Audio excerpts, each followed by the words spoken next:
केलाना सीता हो बेटी अपना हो महला से। अरे लिखला ना सीता हो बेटी अपना हो महला से। अरे राम जैसन दुल्हा हो बेटी मिलले तोहरा हो करम से।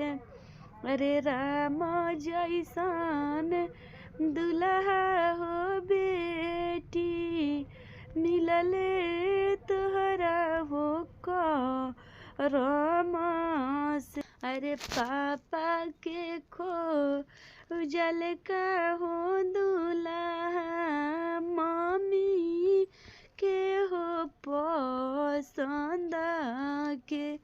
अरे पापा के खोजल का हो दुल्हा मम्मी के हो पसंद के। अरे लिखला ना सीता हो बेटी अपना हो महला से। अरे लिखला ना सीता हो बेटी अपना हो तुम महला से। अरे राम जैसन दुल्हा हो बेटी मिलले तोहरा करम से।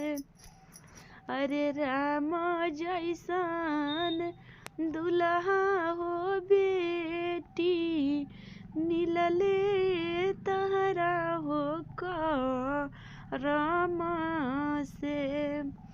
अरे चाचा जी के खोजला हो दुल्हा चाची के हो पसंद के।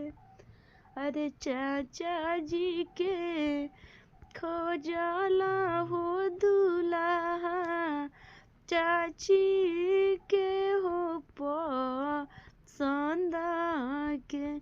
अरे लिखला ना सीता हो बेटी अपना तू महला से।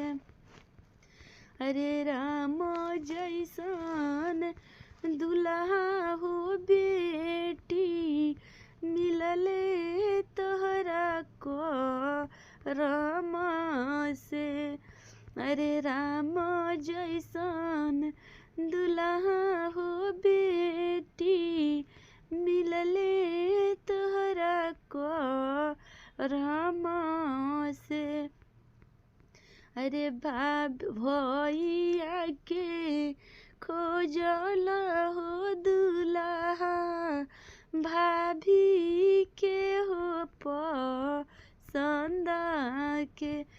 अरे भैया के खोजला हो